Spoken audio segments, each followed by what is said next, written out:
everybody, and welcome back to another episode of The Male Perspective. I am your host, Lana Reid, and today on this day, I have with me a gentleman by the name of Floyd Rounds Jr. He is the author of the book, Floyd's Story, A Letter to Delilah.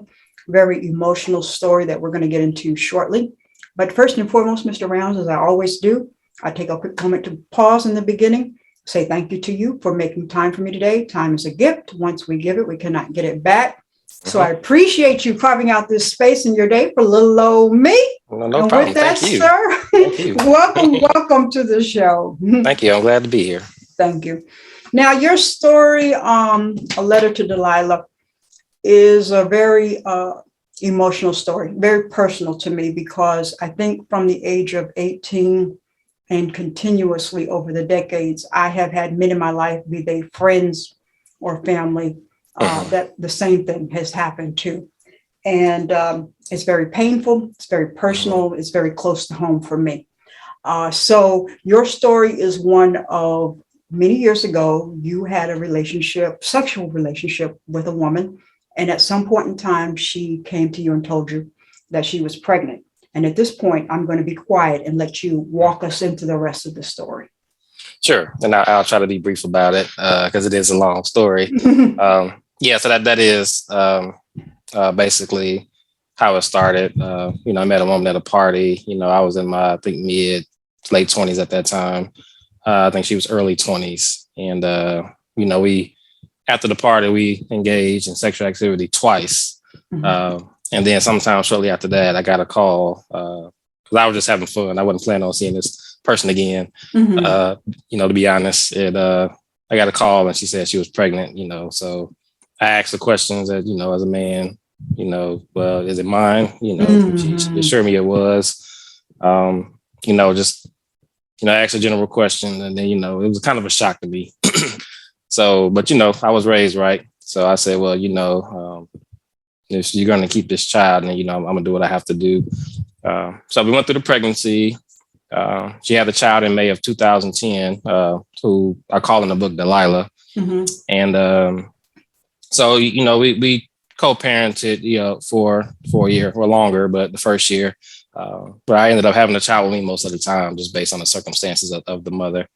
And then around a year and a half, when the child was about a year and a half, the mother approached me and said that she wanted me to give her a stipend, and at this time I was already paying her rent for the house she was in. My parents had helped her get a car. I was covering daycare expenses and still giving her things for the child. I was doing a lot, so I didn't understand where this was coming from. And she pretty much threatened me, and just said that if you don't give me this, then I'm going to put you on child support, and I said, well, I'm not going to cuss, but I said, what?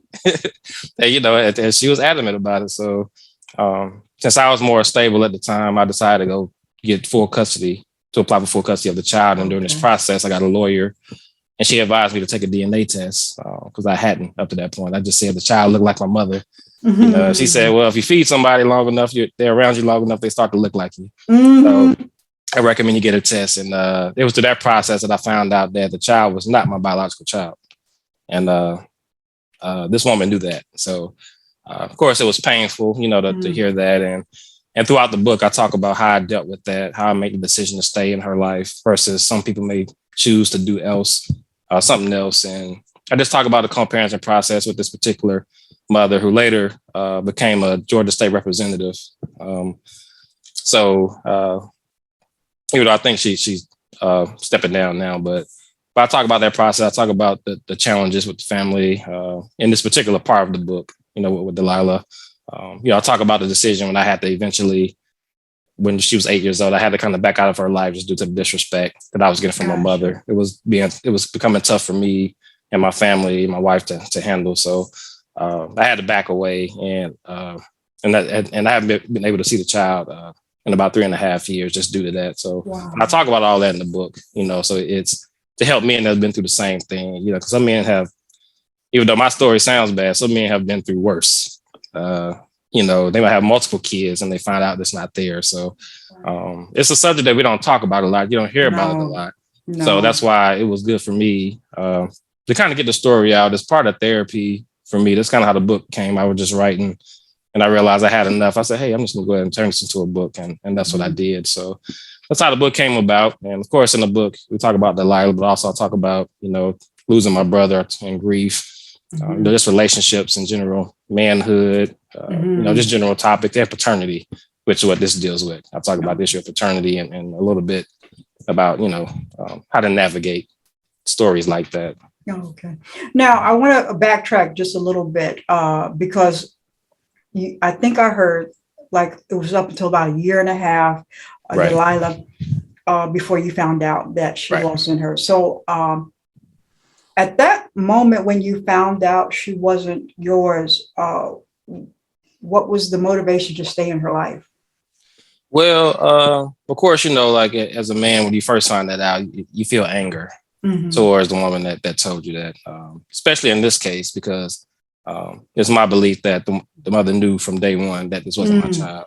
Okay. But she decided to take that route and not thinking about me finding out eventually. But once I found out, I confronted the mother about it. She kind of gave me some answer that didn't mean anything really, that didn't make sense. So I just said, just get away. Let me decide what I'm gonna do. So I took a few days. And at that point, that's where I had to decide, okay, do I stay in this child's life or do I walk away? And at that time I had a bond with the child. She knew me as her dad. I was her love, I was her life. And then my parents, my family also had a bond with her. I have a close-knit family. Both of my parents are, stay close to me. So everybody was, they love this child and I love this child too. Also on the other hand, the mother, she at that time and, later on down the line, I still felt that she wasn't, I feel at that point, she was in a position where she could adequately take care of the child on her own. I felt that. So the other end is that if I walked away from this child, I felt that it's possible, that this child wouldn't get the care it needs. It could end up in the system or, being abused. And I felt like if that was to happen, I couldn't live with myself if I had the power to change that. Gotcha. So all that kind of factored in. And that's what, made me decide to stay in the child's life. I feel that if the mother was your typical mother, that had those motherly instincts, I probably would have been more willing to walk away from the situation. But in this case, just due to the circumstances, I decided to stay just because of my bond and my family's bond with the child. And also the mother really being unfit at this time. Those factored into me deciding to stay. But in the book, I do talk about, for men, you have to think about what's best for your sanity and what's best for you in this particular situation. Because for some men, it may be the optimal thing to walk away, depending on the situation, for if you can handle it or if you can't handle it. Because some men can't handle it at all. And they might just walk away, no matter how old the child is, So I talk about, if your child's older, you have to think about that because this child, it's not the child's fault, no matter what. True. So that is true. You have to look at everything based on your situation, the child, the mother, and just make a decision that you can live with. That's what's important. Gotcha. Now, I think a lot of people don't understand that when it comes to paternity, fatherhood, child support, and all of that stuff, the laws are different in every state. I don't think people understand that. I have a friend who is currently paying child support for a child that isn't his. The mother goes around town saying the child's not his. The child knows that she doesn't belong to him. And the biological father is active in the child's life, but he can't, because of the laws in that particular state, it's just hell or high water for him to even get off of child support. So if I read correctly, you're in Georgia, right? Yes, I'm in Georgia. So what legal options did you have when you found out that Delilah was not yours? Right. And I'll touch on that because I did touch on this in the book. And I say I'm not a lawyer, but, I had to research the situation because I was involved in it. In Georgia, if a child is born to a couple out of wedlock, the mother automatically has sole custody of that child until the father legitimizes the child. So when a child is born, you sign a birth certificate saying, as a father, but there's also a separate form where you are acknowledging paternity. You legitimize the child. Once you do that, then you have rights to the child so that if something was to happen down the road with you and the mother, you still have rights for visitation and things like that, even if she has custody. And if a couple is married and they have a child in Georgia, the father automatically has those rights. Okay. So you don't, if the child is already legitimized. So in my case, the child was legitimized, but once I found out that she wasn't mine, I talked to my lawyer about it, and I said, well, hey, I decided to stay in a child's life, but she commended me for that. But I said, I want to make sure that, this woman will do anything for money. Mm-hmm. And she would use this child for that. So I want to be protected. And so she said, well, I don't think a judge will ever probably put you on child support based on the situation. But just if you want to really make it solid, we can sign the form. Both parties can sign the form, which is, it's called consent, acknowledging resent of paternity. Okay. And what the form did was it pretty much outlined the situation. It said Floyd Rounds is the father, co-parented with, in the book I label as Emily Thompson, the mother. The child, Delilah, was born. Upon DNA evidence, it came out that Floyd Rounds isn't the biological father. So at this time, paternity is kind of rescinded. And what that does is pretty much takes me off the putative fathers list in Georgia. So when you legitimize a child, you go on this list, which is what they can use to put you on child support. So this form pretty much took me off of that list. But what it did also is that it gave the mother sole custody of the child. And it says that from there we can work out, co-parenting from there. So if I would have knew what would happen down the road with the mother, I probably wouldn't have signed it because now I have no rights to the child. So, no rights of visitation or anything. I don't have those rights. The mother has sole control. Okay. So in Georgia, that's how it works. Gotcha. Now, curious, because you mentioned that your family kind of really chipped in. I think I heard somebody bought her a car. You were paying bills and stuff like that.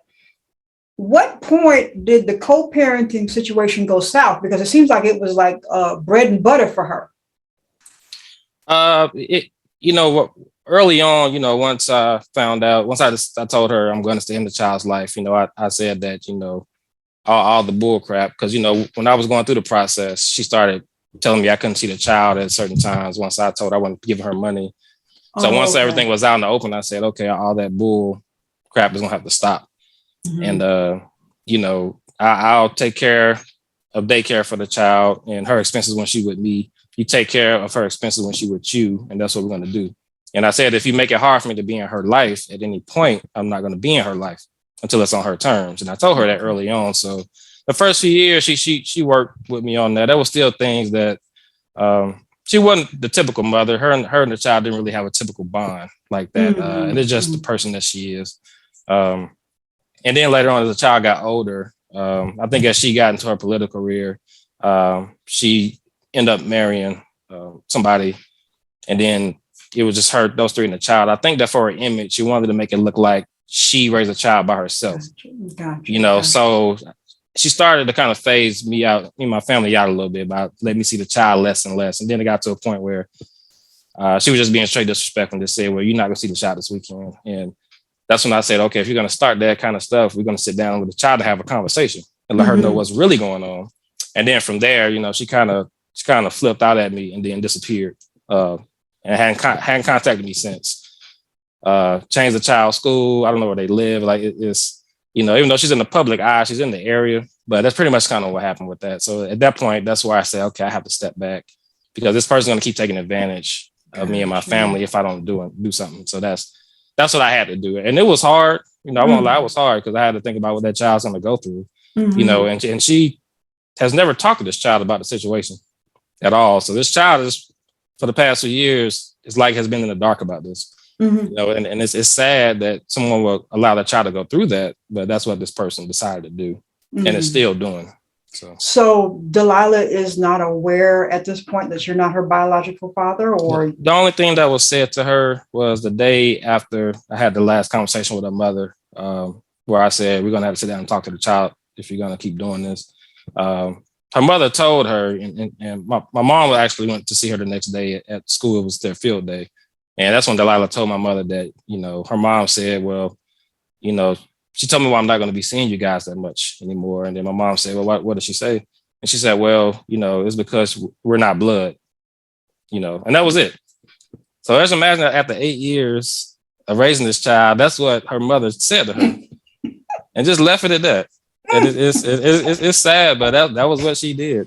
And then this person turned around, became a representative, and had people actually voting for her, not really knowing the kind of person that she was. They know now because things that she's done, you've seen it online, so people know the kind of person she is now. But at that time, it was just, it was just really weird. It was a weird situation. Oh, wow. Yeah. Oh, wow. Okay. So, okay, so look, going through what you have gone through now, the reality is when it comes to the court system in the United States, and let me backtrack a little bit. Let's be fair. There's manipulative women and men in this world. But when it comes to the court system in the United States, when it comes to children and all that stuff, it's always slanted towards the woman. Yep, a lot of times it is. It always is. It's slowly changing, but it's always slanted towards the woman. I'm pretty sure you've been talking with the guys now, sharing your experience, finding out there's more guys out here going through this. What do you see as adjustments that we need to make in the legal system? Because, I mean, so many guys I hear are paying child support for children that are not theirs and they can't get out of it. And I mean, what are some changes that need to be addressed? I will say a lot of, this kind of situation with paternity and paternity tests has been kind of dramatized by the TV industry. So everybody used to see Maury, Montel, everybody that's done those kind of shows. It's kind of been dramatized to where, the guy, he'll say either you are the father or you're not the father. The guy get up, start breakdancing, and the mother run off to the back room. And, everybody likes watching that. But what they don't realize is that when the show is over, those people had to go back home to their lives. This child, whether the father's going to stay in their life or not, depending on the results, has to deal with that. The man, if he is the father, has to deal with that. If he's not the father, he has to deal with that. The mother does. So people don't see that side of it. They only see that this whole drama part of it. So, but as far as adjustments that need to be made, I would say it's kind of turned around a little bit. I know here in Georgia, they kind of lean towards the mothers. So a lot of times the mother, depending on the situation, the mother would likely have full custody of the child for the most part, and maybe joint custody, but she'll have the child most of the time, unless she just really proved to be unfit. Okay. So I think courts do need to look more at the situations. As far as men, I would say you protect yourself by just making sure that, depending on your state, you have your child legitimized so that you have rights to the child. Gotcha. Because if you don't, then it makes a situation like this easy for the mothers. And also know that you do have rights. So if that child, if you were married and had the child, you split up, or if you have joint custody, you do have rights. So even if the mother starts not abiding by it, you do have rights to get you a lawyer and get it straightened out. But it can be tough because sometimes women still don't go by the agreements. And they'll make it tough, and it happens the other way sometimes too, where, when men may have custody, a lot of times it's the mother, but, sometimes men have custody and they might do that to the women, mothers that have gone through things. So, it's all about looking at the situation and just looking at what's best for the child. Yeah. I mean, I think that's what most people miss in these situations is it's about what's best for the child, and the adults get to be manipulative and it's really not in the best interest of the child. Yeah. Let me be a little nosy for a second, Floyd. Sure. I think I heard you say that you're married. So if I got my timing correctly, your wife came after your experience with this woman, right? No. Yeah. She actually, I met my wife when I think Delilah was in her first year of existence. I think she was probably like maybe 5 or 10 months when I met my wife. Okay. Just curious, going through this very negative experience with this woman, did it make you hesitant building a relationship with another woman? I would say this situation did make my relationship and then eventually marriage tough at times because, my wife has, even though we don't have any kids together, we're working on that. she was instrumental in raising this child, so a Oh, lot of okay. things that her mother wasn't doing, my wife was doing. So, Okay. when the mother was kind of dismissive of that kind of stuff and not giving her the respect she was due, my wife had an issue with that, and Gotcha. so, a lot of issues that we had, outside of this situation and, disagreements about the mother of this child, that was really one of the main things that really straightened our relationship. Other than that, we didn't really have any issues. So this particular situation did have a strain on that.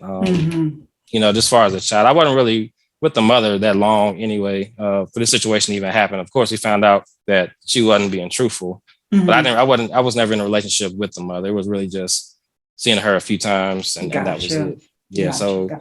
So the relationship part, as far as there were really no feelings towards the mother, if not to sound cold, but I didn't really even like her for the most part. So there was really no thoughts on that side. But when you're with a woman, or my wife, as a woman, you kind of have thoughts running through your head. So every time she's seeing this woman, she's probably, she's visualizing me being with this woman, and I know that's natural. So that's part of the reason why she didn't get along with her. She never did. And my wife kind of saw what was coming. She would try to tell me that a little bit. But of course, I was all about the child. My family's all about the child. And I said, I'm always about the child. I'm not worried about the mother. And eventually, what she was saying happened. The mother ended up doing what she did so that this child was out of my life. So, she was a good woman to actually go through that. And now, that we've been through that, our marriage is good because I think we went through the tough stuff early on. Well, a lot of people go through the tough stuff later on. We went through the tough stuff early, so now it's just we're kind of breezing now. But that did affect our relationship, and I'm pretty sure other situations can be the same way with other men that are in similar relationships. Understood. Now, this story of Delilah is a story of you, the mother, and the child, but there's more characters in this story that we sometimes overlook. And you mentioned quite often your family was very involved with Delilah. How have they been impacted with the removal of her from their lives? Well, my parents, it was tough for them as well because, it's really like the second, I guess, person that's kind of been taken from us. My little brother passed away in 2008. So I talk about that in one chapter of the book. Was this their first grandbaby or no? Yes. Well, I have a sister who has a different mother, so she has three now grown kids. But my parents don't see them as much. So Delilah was really the first, grandchild that was there. That was really, ingrained in their life. So it was hard for them at first too. My mother actually was in contact with the mother a few times after the situation happened. I wasn't. Where she was able to see Delilah once or twice, and then eventually the mother ended up threatening her. And I talk about that in the book as well. Just this person is just really something. I can't really describe it, but like I tell everybody, everything in the book I can back up. DNA tests, I have documentation. So when I tell my story, it's a true story. So this is crazy. And I tell it from my perspective, of course, because it's what happened to me.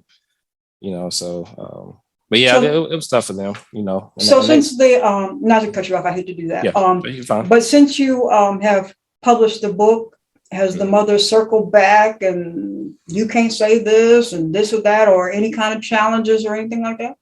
No, she hasn't. But we do have similar, I guess we share acquaintances, should I say? People that have talked to her based on certain things, whether it's political stuff like that. So I am aware that, she has read the book. I think she was looking at ways to probably try to get money off of what I was saying. But of course, I didn't use her name or the child's name in the book. So that was probably the only reason she read the book, because she was trying to find a way to get money. So she's aware of the story. And actually towards the end of that chapter, I write, a letter to Emily, who was this person, where I kind of talk about the situation and the help that she needs to get. Then I have a letter to Delilah to finish the chapter. And that's kind of what I named the book after, where I talk directly to Delilah, because she's going to read the story one day. Even though her mother's probably going to try to prevent that. She's going to read this story and she's going to really know everything in addition to me eventually being back in her life. And I don't know when that's going to happen, but it has to be when I can talk directly to her, so it's, but the mother also, I mean, she's been pretty much dodging me and my family the whole time. I believe she's moved somewhere else. So she's kind of been dodging us. So she doesn't want to face me, number one. 'Cause, I mean, what could she say? So, and then also she would have to acknowledge that she was a person in this book that I was talking about. So, to come out and question me when you hadn't talked to me in 3 years about a child would just be weird. Oh, okay. So it's like, if you're going to confront me, you can confront me about the book, but what's going on with the child? Okay. So she's never going to do that. Gotcha. And which I'm fine with that. Okay. Gotcha. Yeah. So listening to you talk, it sounds like the doorway for Delilah to come back into your life is always open. Right. And depending on how the mother navigates life, Delilah may or may not have that opportunity. My question is, as Delilah grows, she's going to have some questions, issues, possibly challenges and struggles. And I'm assuming that was part of the reason for the book, The Letter to Delilah. If you had a moment to a message as she blossoms into a young woman, what message would you give her? That's a good question. The message I would give her is that, there wasn't a day that, me and the family didn't think about you. We knew, and even in the book, it's kind of like with the letter, like I know these past few years were going to be hard for her because, number one, she has to deal with not seeing half of her life anymore, taken just like that. And then nobody's talking to her and explaining it to her. And then in addition, she has to deal with her mother who, I'm not really trying to identify her. I mean, I can, but, she has to deal with this person and this personality. And I think since then, her mother has had another child. So she has a little sister now as well. So I knew it would be a challenge for her over these next few years. And probably until I'm back in her life, she's going to have questions. She's going to go through things, So I hope that when the day comes where I'm able to be back in her life again, I hope that, I can answer those questions. And I know she won't be the same child that she was then. So hopefully I can give her some closure to some of these things, and she can give us some closure as well. As a family, I mean, we're doing good. It takes time to get past situations. True. But we know the child's still alive. The child's going to be in our life at some point. We just have to wait until God says, okay, it's time. And then that's when we have to deal with that. So I would get with her. I know it'll be tough for both of us, really, but eventually that day is going to come. So my message would be to just keep doing the things we instilled in you. Keep doing that, until the day we can all be back together. So that's a message that I would pass to her. Love it. And you guys haven't seen each other, you said, 3 years now? Yeah, I haven't seen her since April of 2018. So it's been, I think, almost 4 years now, about 4 years. Wow. But I've seen pictures of her. I've seen just videos on social media. So I've seen her as far as, her growing up, things like that. I've seen that, but I haven't had any contact from my mother at all. Even though her husband that was with her at the time that had met my family, on a number of occasions, he never said anything either. He just backed away either. So it was kind of weird, that because I figured he would tell her to fix the situation, but this is the kind of people they are. It's really a weird thing that people can go. In the book, I talk about what district this person represents, even in my audio book on my website. So you can actually go look this person up and just kind of see the kind of person this is. Gotcha. Some people that are watching this probably know who she is. Gotcha. So it won't surprise you once you really kind of see the things that she's done, even as a politician. Okay. Yeah. Okay. So one more question. Where's the biological father in all of this? That's a good question. That's actually one of the things that, later on down the line, we're going to have to help Delilah figure out, because the mother threw out a name, said that it was some boyfriend from out of state. But just knowing her mother, we don't believe it. I don't believe it. I told her, I think around when Delilah was about 2 or 3, I said, at some point, Delilah's father needs to meet her. He needs to know who she is. And she said he's aware, but he didn't want to meet the child if he couldn't be with the mother. It didn't make sense. So to this day, we're really not sure who the father is. So that's going to be something that we'll have to get Ancestry or 23andMe on and help her track that down later on in life when it's time for that, to figure that out, who that is. Because I'm curious. We're curious ourselves to see who that person is. I mean, I've had ideas of who it could have been, but I won't know for sure until we get to that point. Gotcha. That way we can see the other side of her, knowing who this other person is. I know it's not me. So at some point we do want to know who this person is. Delilah, I think Delilah is owed that. I mean, yes. Wow. Is. Amazing story. Now I know most of the time when people hear stories like these, the question at the end becomes, if you had to say to a guy what to do so you don't find yourself in this situation. I know you hear that all the time. But my question to you is, what advice would you give to a young woman who's out there and she's sexually active and she finds herself at some moment and she's met multiple partners and she finds herself pregnant and she doesn't know who the father is? What advice would you give her? I would say just understand that as a female, you can change a man's life with one lie, with one sentence. Mm-hmm. So just think about that. For women that may be in a situation where they don't want to be honest, just think about that. You're about to change somebody's life. Mm-hmm. Really 2 lives, because the child too. So you're about to change a man's life because you don't want to be honest. So I would say think about that, because you owe it to the man to be honest about it. You also owe it to the child.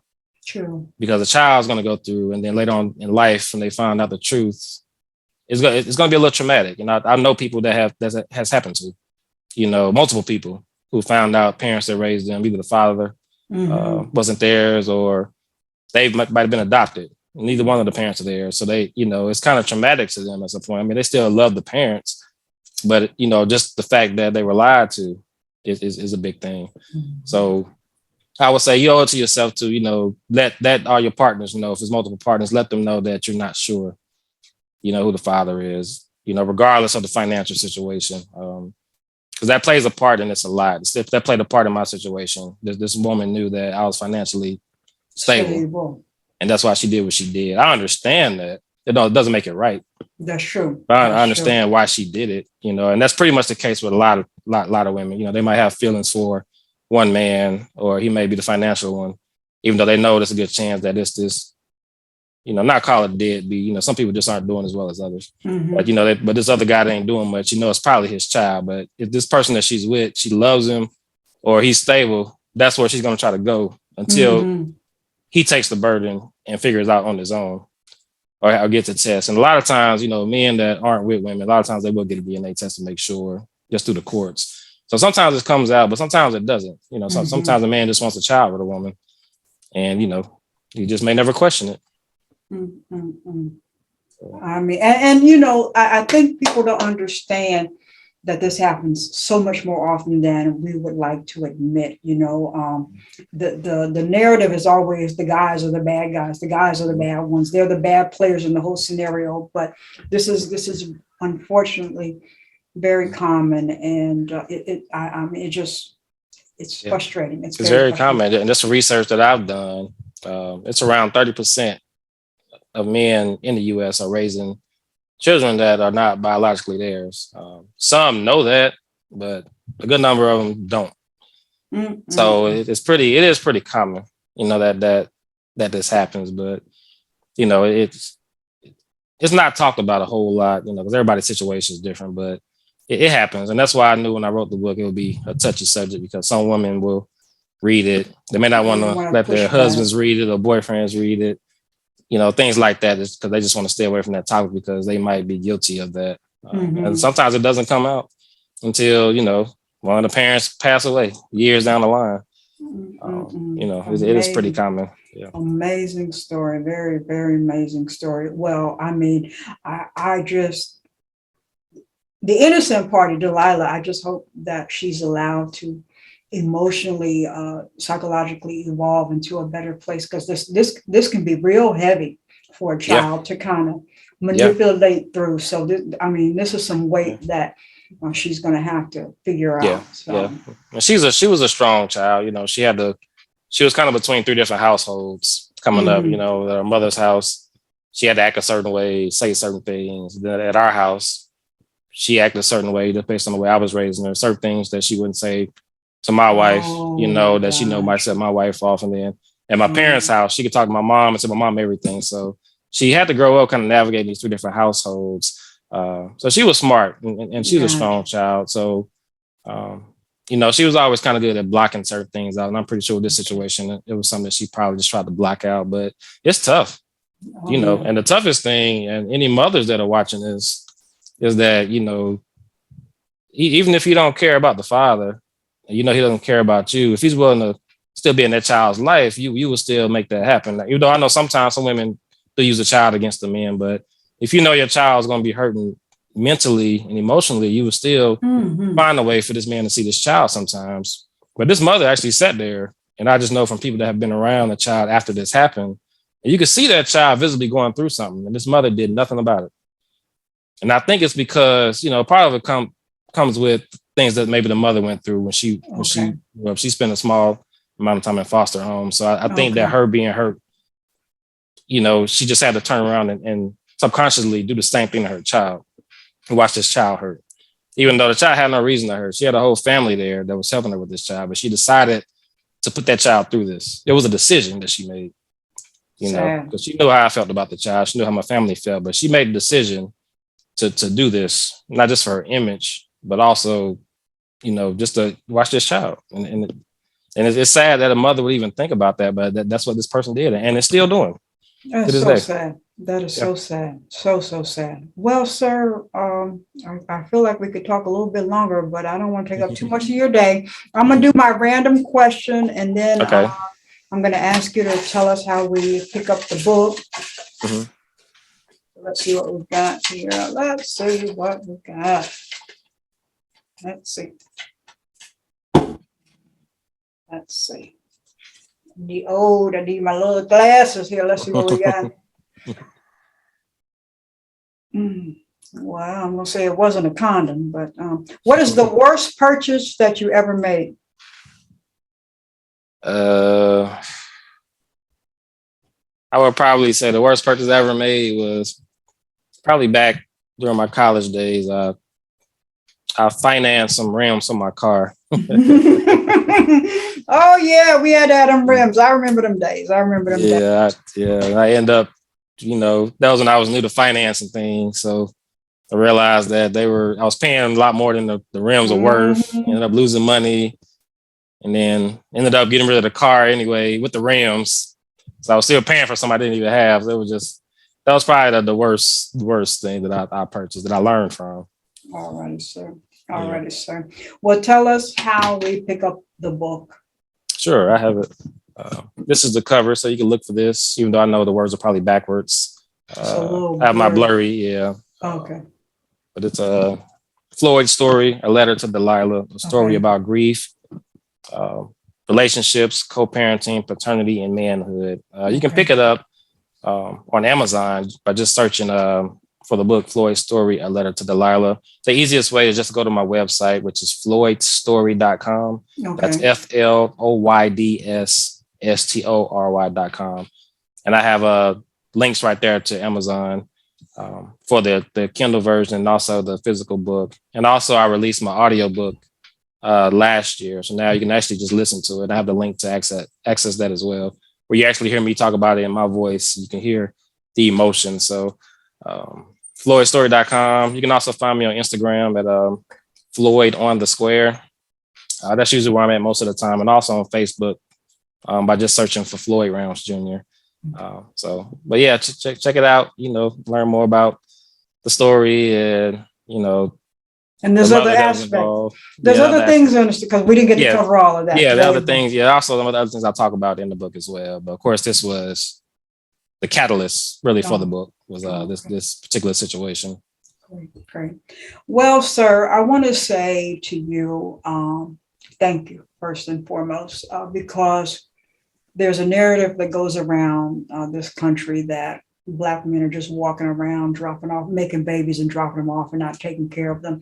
So I want to say thank you for giving us a story where not only was the child not yours, but you were willing to step up and take care of it and do everything to be present in this child's life. So I want to thank you for challenging the narrative that the world is trying to feed us. So I just thank you for being a solid stand-up guy. So thank you from me for that. Okay. Oh, thank you. Thank you. I appreciate that.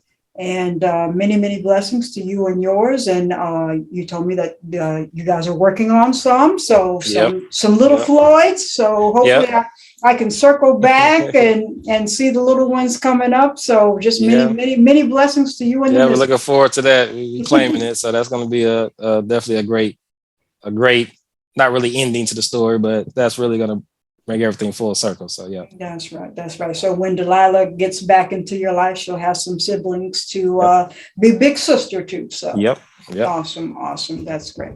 Well, sir, that is the end of today, and I thank you for your time. I wish you many blessings, and just keep on doing you. Thank you. I appreciate that. Awesome. And I wish you much luck and success as well. Awesome. That's all for this week's episode of The Male Perspective. I'm your host, Lana Reid, and I will see everybody next time.